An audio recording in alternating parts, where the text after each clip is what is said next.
প্রচার করছি আমরা, উন্নয়নের পাঁচালিয়া করলাম, তারপরে আমাদের পাড়া আমাদের সমাধান নিয়ে করলাম, তারপরে আমরা দুয়ারে সরকারে করলাম, তারপরে ইফতারে দাওয়াত করলাম।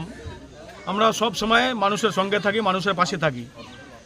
আর যারা একটা কথা বলেছিলাম, যারা বর্ষাতি মেন্ডেক, বর্ষার সময় ওরা আওয়াজ দেয়, ভোঁ ভা করে, কিন্তু ওই কথা শুনবে না কেউ। আর মমতা ব্যানার্জি মানুষের সঙ্গে থাকে, মানুষের পাশে থাকে। রব্বানী সাহেব গোয়ালপুরের মানুষের পাশে থাকে, মানুষের সঙ্গে থাকে।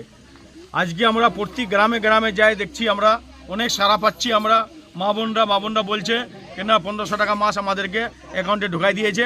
আমরা খুব খুশি, আনন্দিত। সেই জন্য মমতা ব্যানার্জিকে ভোট করব আমরা।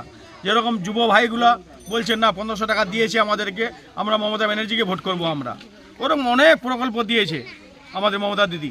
সেই জন্য আমরা প্রকল্প নিয়ে বাড়ি বাড়ি যাচ্ছি। যার হয়নি তার আমরা ইলেকশনের পরে করে দেবো।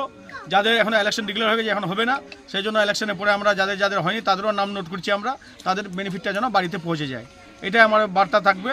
আর আমাদের চতুর্থবার চিফ মিনিস্টার আমরা মমতা দিদিকে দেখতে চাই, আর গোয়ালপুরে আমরা মন্ত্রী গুলাম রব্বানী সাহেবকে দেখতে চাই।